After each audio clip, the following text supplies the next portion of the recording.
just raise your hand, I'll get to you. Coach? Yeah, hope everybody's doing well today. Obviously, that was a tough one. You want to try to grab that first one. Credit to Southern Cal, they have a really good team. Walker McDuffie's been outstanding for us. I'll put that dude right back out there tomorrow. It just happens, the game can flip. That's the beauty of baseball. But the beauty of a super regional is that it is a 3-game series. And we're trying to win the 3-game series, and this ain't the first time we've lost the first game. So I told the guys, move on, flush it, like John Wooden says all the time.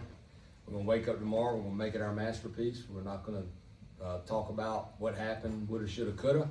At the end of the day, their guy had a big swing of the bat, hit a grand slam. So credit to them. We got a good one going tomorrow, and Jason DeCaro. So I'm excited to get a good night's rest and wake up tomorrow and get back at it. Start here with Rod and then go to Tommy in the front. Scott and Eric, what's the message and mindset going into tomorrow with a must-win scenario? Yeah, we talked about that in there, and I've drilled it in these guys' head, what exactly being process-oriented is. You don't let outcomes become distractions. We've already talked about what we're playing for, so we know that, we've accepted that, we've hit that head on. So our approach tomorrow for me as the head coach will be what we've been doing all year. You lose game 1 in a weekend series, you're going to do everything in your power to win game 2. So that's exactly what we're going to do. Tommy, and then right now. Eric, you want to answer? Go ahead. Yeah, I mean, Coach hit it on the head there. We're gonna go in there. We're gonna trust our preparation. Whatever the approach is gonna be against their starter tomorrow, we're gonna dial in and do the same thing we did today actually with their starter. Get them out of the game early, get to the bullpen, and just trust our pitchers. They're studs. They've had our backs all year. They've gotten us out of bad situations at the plate. So we still trust them no matter what happened today. So we're just looking forward to tomorrow. Okay, Tommy, then Riken. Ryan, obviously a strong outing there, and you came out. What was what was working for you today? I mean, it looked like everything there early, especially. Yeah, I think I just did a better job getting ahead and putting guys out with 2 strikes, not walking anybody. Coach, you mentioned it. Not the first time you guys have lost the first game of the series and then bounced back and sort of recovered from that. Obviously, a different scenario here with a lot more at stake. But what is it about this team that you think allows them to make that adjustment and go on and win 2 straight games to finish the series? They've completely bought into it. To being process oriented, to understanding what that means, and that is, we just have to play as well as we can when we're playing. We talked about, if I remember correctly, we won by a lot last year in game 1, and we didn't come out on top. So we talked about that briefly in there. If we won the game, you got to move on because you got to win the next one. And to win a weekend series, you got to win 2. We just happened to lose the first one. So I just reminded them, have that short memory, move on. If your family's here, be present. Don't go pout about it. Hang out with them, and then come in here tomorrow and just play.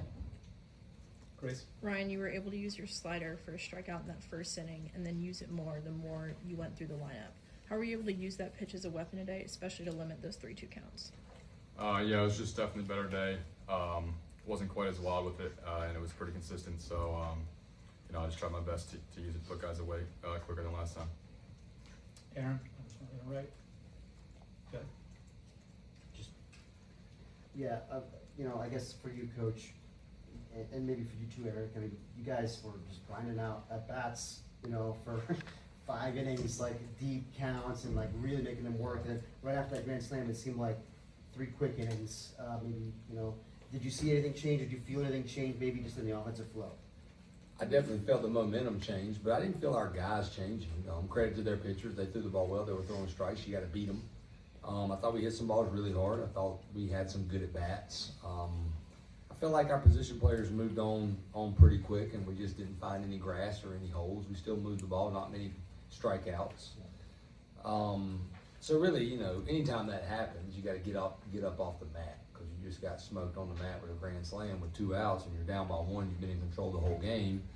But I felt like our guys, they just kept playing, so I was proud of that. Yeah, I totally agree. I mean, we just kept sticking to our approach, and when we got a ball to hit, we went after it, whether it was an out or ended up being a hit. I mean, we stuck to the approach, and there's nothing you do after it leaves the bat. In the back right. For For Eric and Ryan, I've actually asked coaches a couple times this season. I'm sure there'll be some fans that are going to want to put, point the finger, maybe one play or one call. I'm curious to see what y'all's response to those kind of comments are. Yeah, I mean, there's not one single person to blame for anything. I mean, some of the guys that maybe not had their best games today have been, absolutely saving our butts all season and have, they're unbelievable competitors. So we're not placing any blame on anybody. Yeah, we win, we lose as a team. There's no pointing fingers, especially in the locker room. And that's why we're such a tight group. We don't point fingers at anybody. We take it as a team, and it is what it is. Reckon. Eric, your guys looked really good against Edwards today. And what do you think is the number one thing in preparation before this game that allowed the lineup to look so good? And what do you think you're going to take that same preparation into tomorrow as well? Yeah, I just got to give all the credit to the coaches. They do their hard work. They dive into it, and we just need to trust them and buy into the approach, and that's exactly what we did today. So same thing for tomorrow. Whatever approach Coach Weers, Coach Jackson has for us, we're going to buy in and we're going to do it. Shelby, then RL. Just a question for both of the players. Obviously, Coach Forbes sharing a little bit of what he said to you guys there in the locker room, but what, if anything, did some of the leaders, guys on the team say? What was the message from maybe if it was you, Eric, or a guy like Gavin? Yeah, I mean, nothing was really said.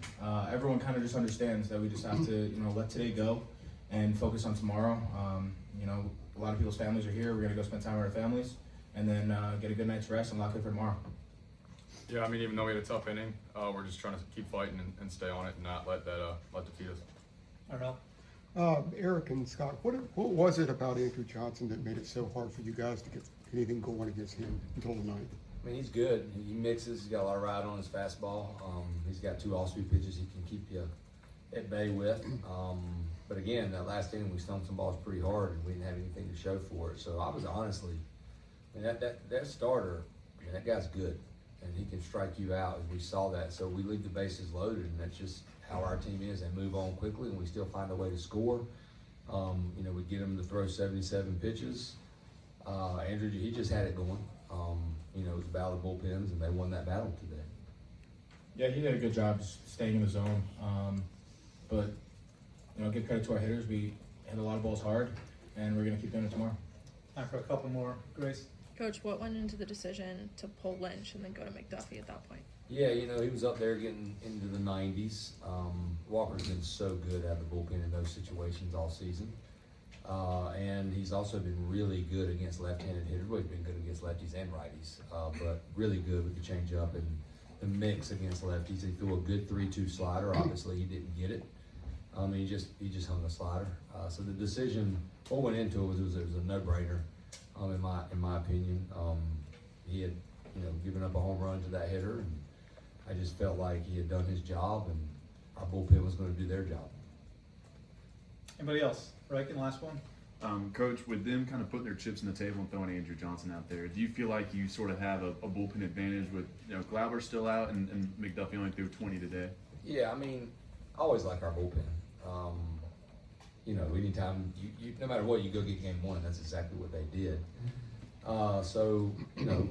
They got game 1. Obviously, that was big for them. They have good arms. We have good arms. So I wouldn't say we necessarily have an advantage, but I definitely believe in who we have available tomorrow to give us a good shot to win the game. Okay, guys, thank you very much. Appreciate you coming in.